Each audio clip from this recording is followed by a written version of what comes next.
Hello, everyone. My name is Morgan Folk, and this is my leadership development vlog. In week 1, we will be covering the first 2 chapters of Brene Brown's Dare to Lead. For the agenda today, we will be covering 3 topics. The first, knowledge gained about myself. The second, what did I already know? And the third, tangible ways my leadership will be defined. For knowledge gained, the first thing that I learned was that courage is a learned behavior. I used to believe it was a fundamental genetic trait.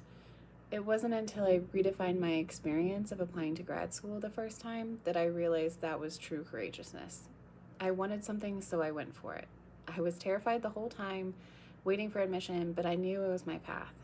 I was courageous the whole time. Vulnerability is not disclosure. I used to believe that sharing in all forms was being vulnerable. I see this in my clients when they overshare information that isn't relevant to the session. It would always make me feel uncomfortable, and now I know why. Vulnerability is not a weakness. Growing up, I believed it was. My family didn't believe in any kind of weakness, sharing emotions, or engaging in a vulnerable discussion.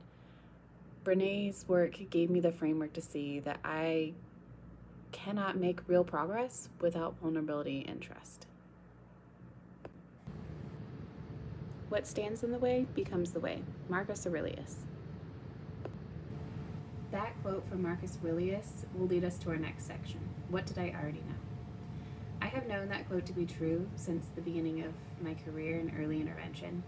There would be times when the client case would pose questions that I didn't have the answer for. That was when I would turn to colleagues in the literature, and there would be little to no information. I would often consume all the new courses only to be left with more questions in the end. Before I knew it, it was the way. You have to be connected to the people you lead. As an employee, my boss embodies this principle. She's always asking our opinions and how she can make a difference in our work lives. And as an early interventionist, if I form a connection with the family that I serve, I'll often see buy-in and follow through with therapy each week. I can't go it alone. I learned this really early on in my educational career that I can't do it alone.